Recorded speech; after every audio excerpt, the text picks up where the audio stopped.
show you off in the Lambos out on Collins. I be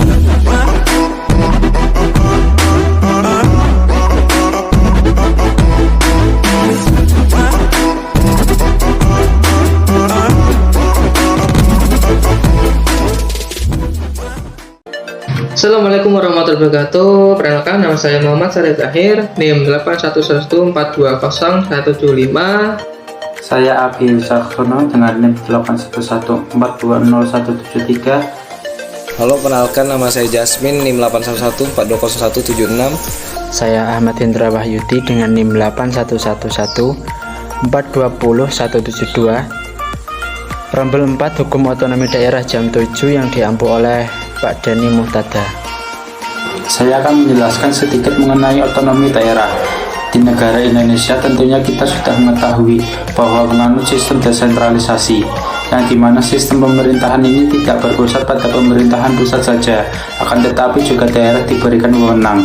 Salah satu hasil dari sistem ini adalah lahirnya UU Nomor 23 tahun 2014 tentang pemerintahan daerah, dengan salah satu sistem yang kita kenal dengan otonomi daerah.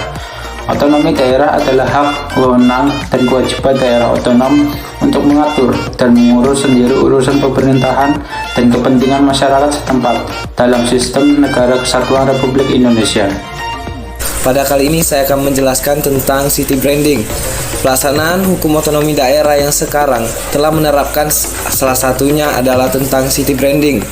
Jika teman-teman belum mengetahui apa itu city branding, dapat diartikan city branding adalah sebuah istilah atau slogan kota yang menjadi ciri khas kota tersebut. Strategi ini digunakan sebagai alat pemasaran kota agar semakin memiliki kedudukan strategis di mata nasional maupun mata internasional. Sebutan itulah yang mengangkat target pemasaran kota. Contoh dari city branding misalnya adalah sebuah monumen atau makanan khas yang menjadi ciri khas dari sebuah kota.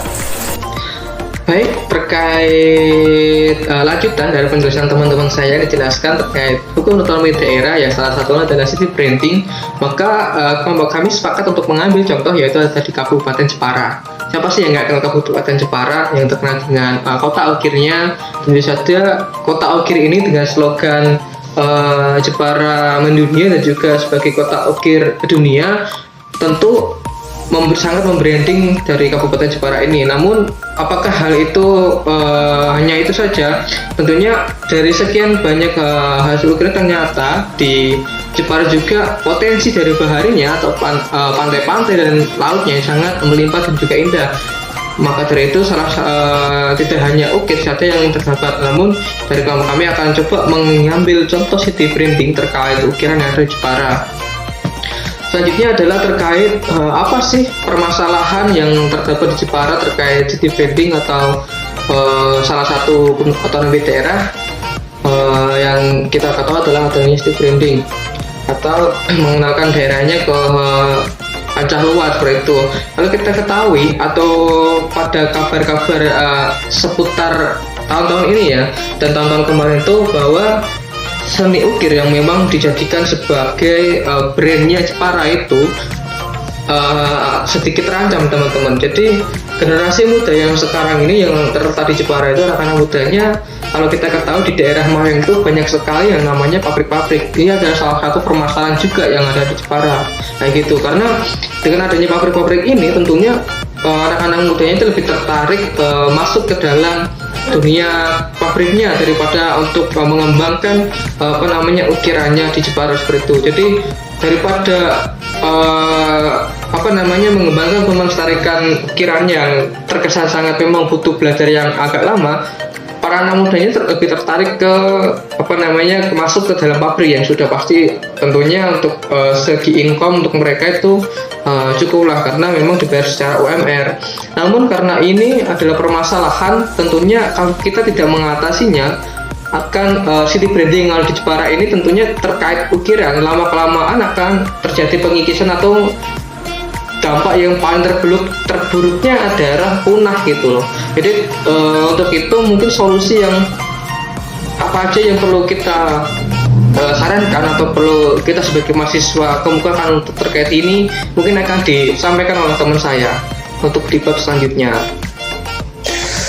Baik, mengenai kurangnya minat para generasi muda Jepara ini dalam menekuni dan mengembangkan seni kerajinan ukir ini tentunya bukan tanpa alasan ya. Nah, beberapa alasan yang menjadi sebab adanya permasalahan ini diantaranya adalah kurangnya kontribusi pemerintah Kabupaten Jepara terhadap para pelaku usaha industri mebel khususnya.